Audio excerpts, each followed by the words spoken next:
Clancy Jarvis walks down the street in his new town towards his new school. His heavy backpack puts pressure on his shoulders, weighing him down.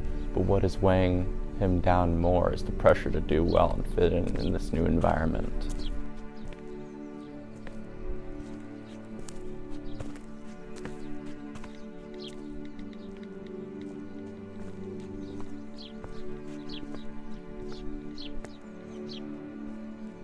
He walks up the short staircase to the entrance, small steps that feel like giant ones, and his shoulders feel heavier than ever.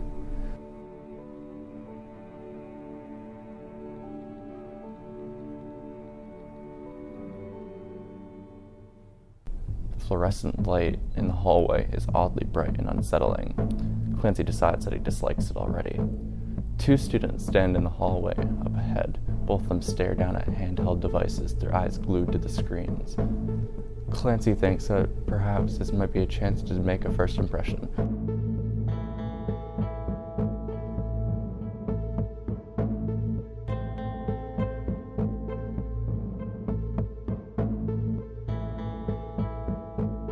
Confused and unsure of what he did wrong, he makes his way down to a nearby bathroom, his vision fading and going blurry.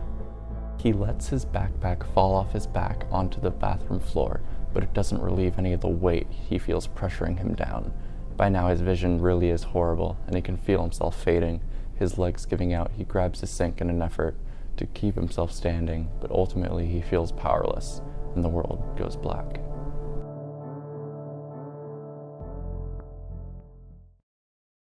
Clancy awakes in a classroom on the floor, leaned against a wall, his backpack sitting next to him.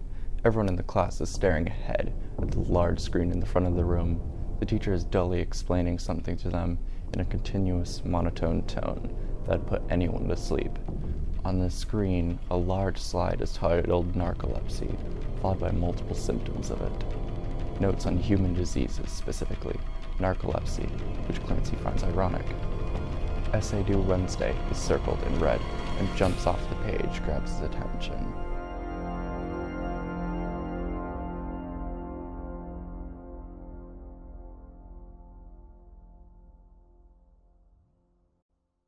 Clancy enters the library and notices everyone on the computers there. Even the librarian has her eyes glued to a computer screen.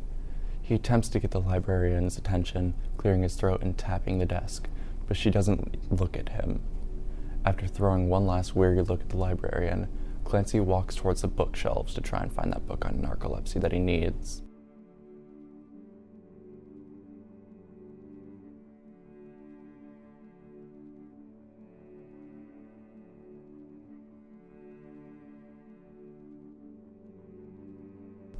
He finds the book relatively easy and heads over to the empty table to sit and study. As Clancy approaches the table, he notices a book about AI that someone must have not bothered to put back. Intrigued by it for some unknown reason, he decides to read it. The more Clancy reads the book about AI, the more he starts to have suspicions about the people in the school.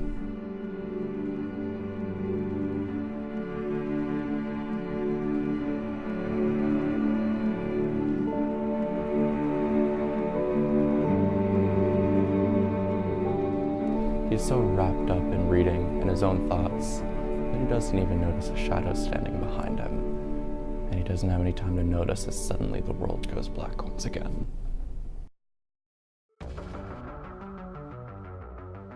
When his eyes open, he is on the floor against the wall, but this time he is in the cafeteria.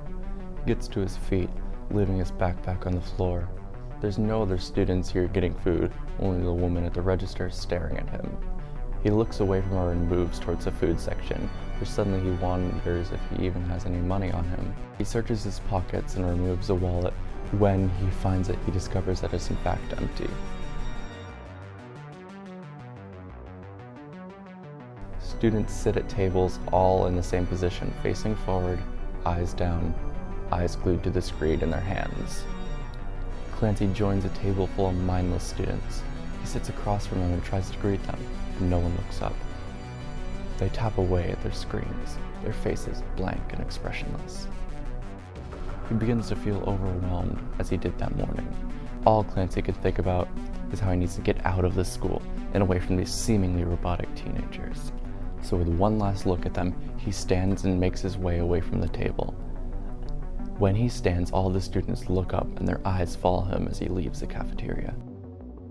Clancy stumbles into the hall, his vision fading in and out. Everything is blurry, and the fluorescent lights are too bright. A student stands in the hall, staring at Clancy as he moves past. Their eyes follow him the whole way down the hall. Clancy heads for the stairs. He's starting to move slower and slower. He rounds the corner at the top of the stairs. Little does he know the overseer lurks in the shadows waiting.